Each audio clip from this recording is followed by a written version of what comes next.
I did not even know this was a thing, but apparently it is a thing.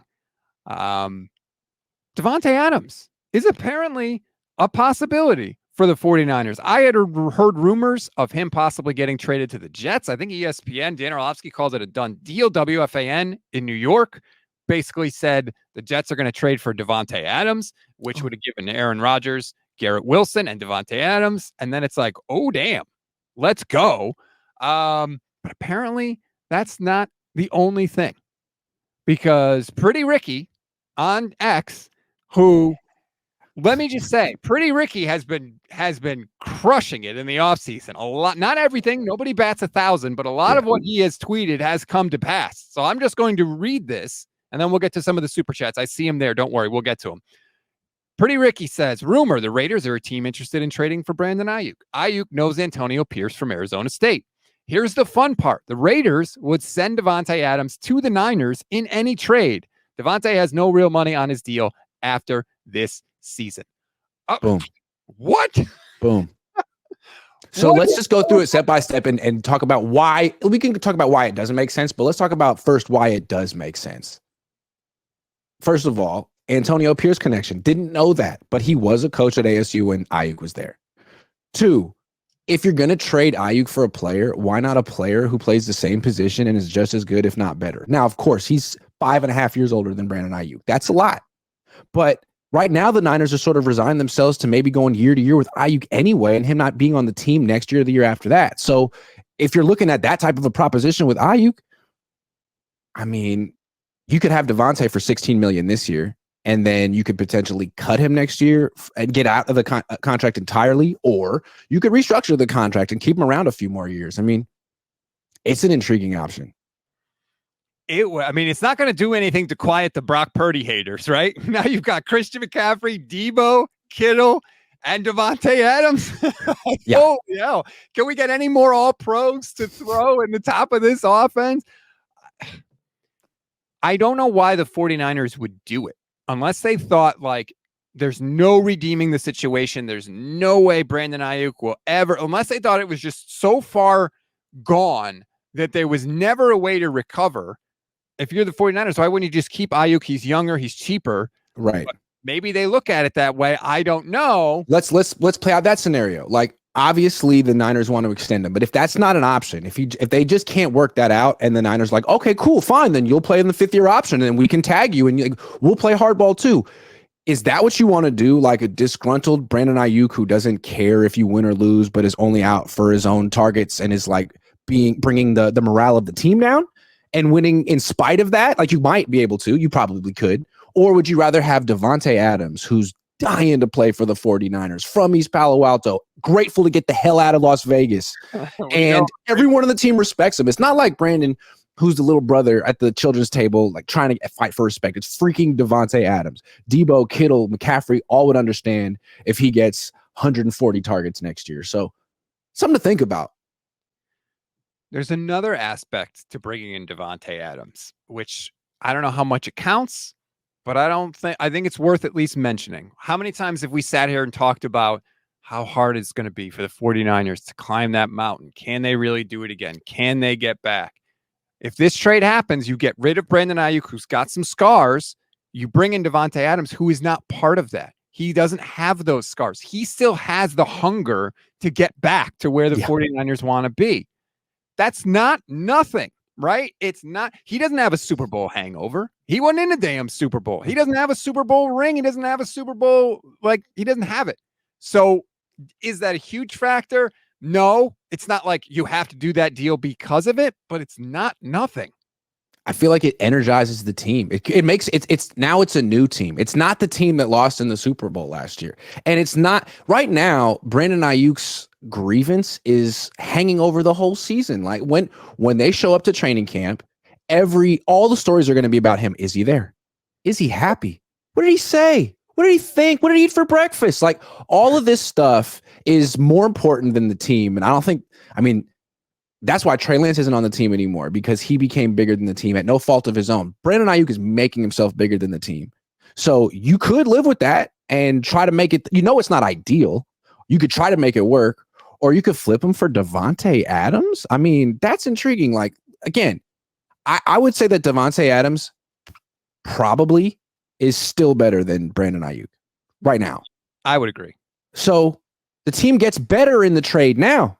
And you were already thinking about trading Aiyuk next year, tagging and trading him next year. Like, if he's only on his last year here, why not flip him for someone who's just playing better and give yourself a better chance of winning the Super Bowl from on the field, in the locker room, all that stuff? It's a way, I remember when the Broncos had Tim Tebow, right? He won that playoff game against the Steelers, and everybody was like, oh my God. And everybody knew he stunk, but they kept winning games. And John Elway was in a tight spot because he knew he couldn't play. But do you want to get rid of a quarterback that won a bunch of games for you, won a playoff game? He might have taken some heat in the locker room if he had done that. But what happened? Peyton Manning became available. And he got out of that scot-free because nobody was going to say, you have to keep Tim Tebow over Peyton Manning. But if they had brought in somebody that wasn't Peyton Manning, he probably would have taken some heat. Well, if the 49ers had traded away Brandon Aiyuk for a draft pick or whatever, maybe they take some heat in the locker room. If you trade Brandon Aiyuk and you bring in Davante Adams, who I think we could agree at the very worst is as good as Brandon Aiyuk, is probably still better than him at this point, you're not going to take heat in that locker room, I don't think. Also, like, let's bring in the Brock Purdy situation. Brock Purdy is the reason that Brandon Aiyuk's having a tough time getting the extension he wants, because the Niners don't exactly know how much they're going to have to give Brock. And I think they're trying to tell Brandon and their other star players, like, look, you're going to have to bear with us a little bit and maybe work with us a little bit because we're entering new territory here. We have a franchise quarterback and we're going to have to pay him franchise quarterback money. And that's a fluid situation, what that even's going to be next year. So Brandon, $30 million a year, I know you could get that elsewhere, but if we were to give you that, we would be breaking up this team. And this team is so special. Aren't you proud to be here? Don't you want to be here? And he's like, nah, I don't want to take a back seat to that. I want my money. And if that means breaking up the team, who cares? Like, give me the ball more. Like, that's kind of how he's talking. And if that's option one, or option two is Davante Adams being like, yeah, I want to be here. Yeah, I'm bought in. Then, I mean, I'd go with Davanta Adams, even though he's 32 in December. I don't care. He's older. Yeah.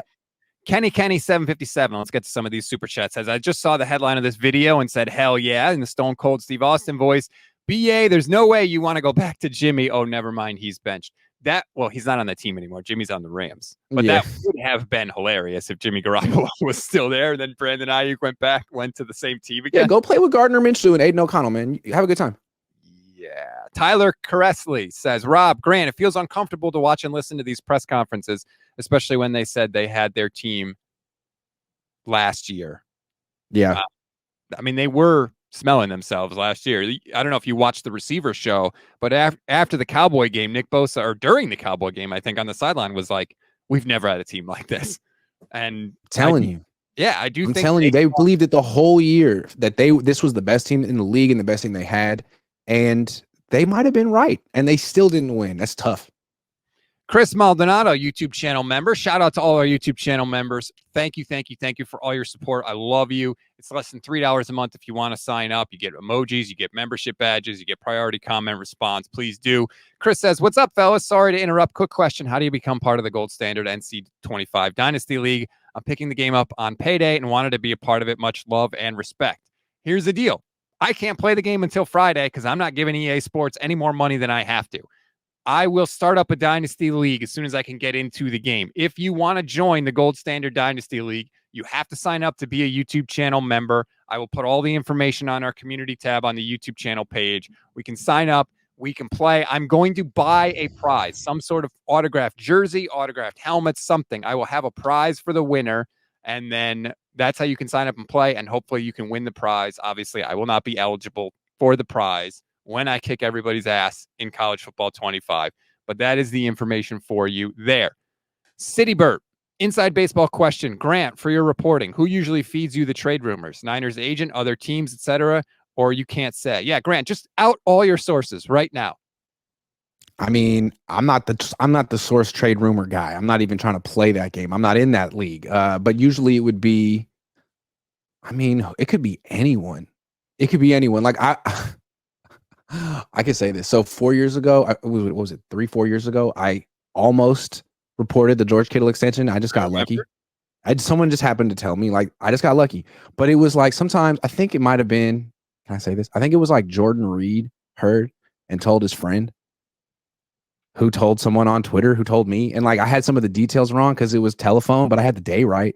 So sometimes people just hear and run their mouths to, you know what I mean? Like, that's the world. Or the agent has an agenda and wants to tell a certain person for a certain reason, who knows why. And sources have agenda too. Like, people like when you or other people think they know things. It's like a way for them to show off. For right? sure. So some people might be eager to talk to you to be like, hey, Grant, you know what I know? XYZ contract, whatever the case may be. So, and people love to talk. And don't buy into this whole 49ers don't leak crap, because they leak just as much as anybody else. Tyler says, Rob, doesn't this year feel a lot more uncomfortable even after the quarterback controversy last year with the Brandon Aiyuk situation? I don't think it feels uncomfortable. I mean, this is not a great situation, but this is not like an unprecedented situation. It's a contract dispute. Yeah. I mean, hold on. This kind of feels worse than a contract dispute. Honestly, it feels more like the Trey Lance situation. Kind of like, hey man, a little disrespectful, and maybe and holding on to the guy at the same time. Like, you know, it just feels a little weird. Brandon has clearly had his feelings hurt. I think Trey had his feelings hurt, and that would be sort of like, there are certain players who leave the 49ers and won't have good things to say about this organization. Brandon will be one. Trey's another. Jimmy Ward's another. He seems like it's a little bit of an alienation process, and it's like, why Brandon really though? Like, you can understand with Trey, I guess he didn't do anything wrong, but you had Purdy and you didn't need him anymore. But with Aiyuk's, like, he's been really good. He's worked really hard. Why did you really need to work so hard this offseason to like take him down a peg? You could have just traded him.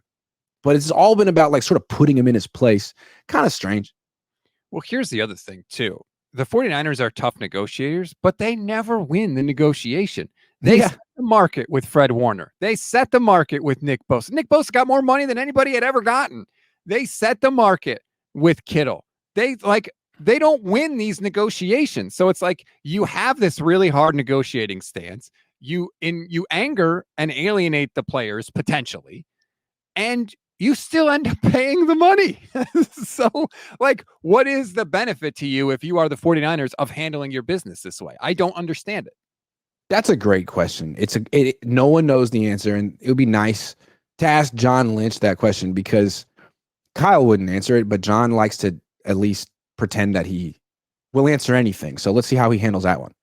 I would love to have that question answered, and I don't know if John is going to speak at the beginning of training camp. I haven't seen any media schedule yet, but if he does, I would love that question asked. Like, John, you guys lose all these negotiations, so maybe switch it up a little bit. I don't know. Just saying, especially when down the line you have your quarterback negotiation coming up. The most important, biggest negotiation, the negotiation that is going to have a ripple effect on every other contract that you negotiate in the future. That is coming up. Maybe, I don't know, switch up your style before it gets to that.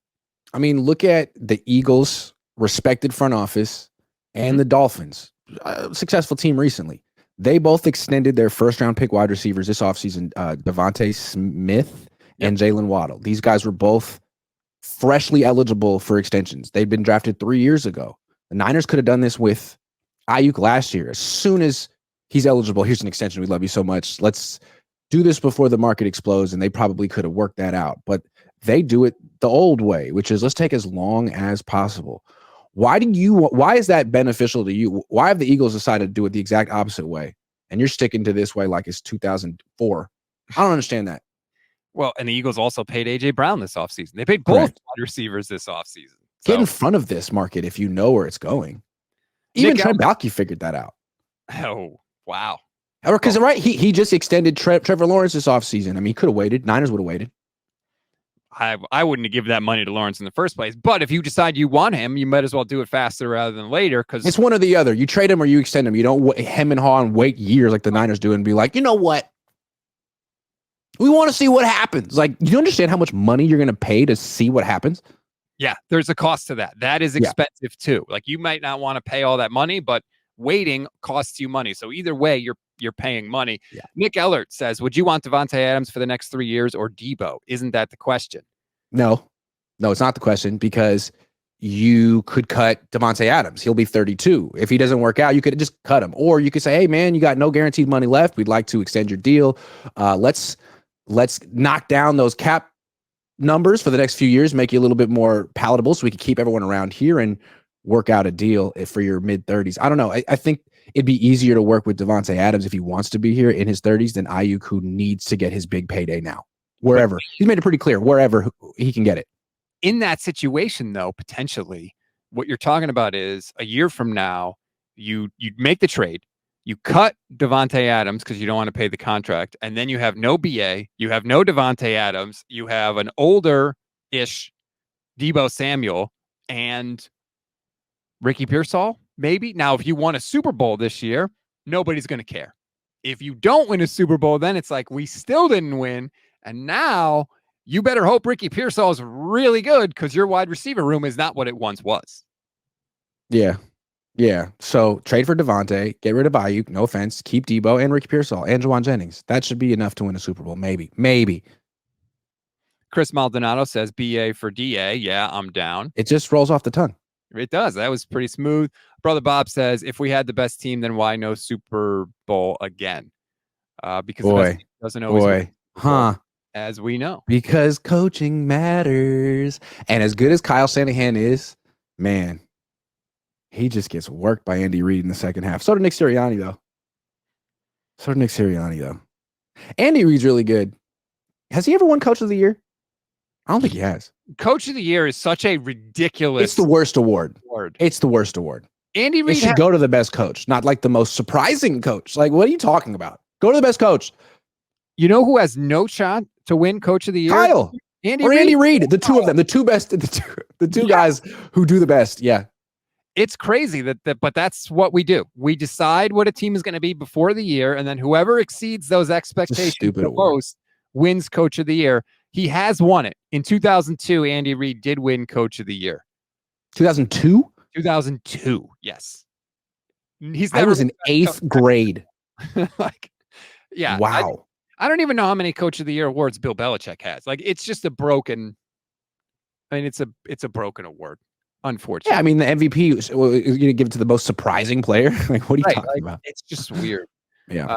Let's see. Nick Ellert says, people still think Kyle coached Christian McCaffrey to fumble and Ray to not catch a punt. LOL. Brother Bob is Ted 49er.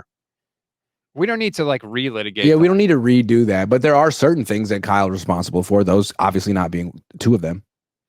Yeah, I mean, anybody that says Kyle's not responsible for some of this is just not paying attention to what is actually happening. For sure. Yeah. But yeah, turnovers are sort of out of his control.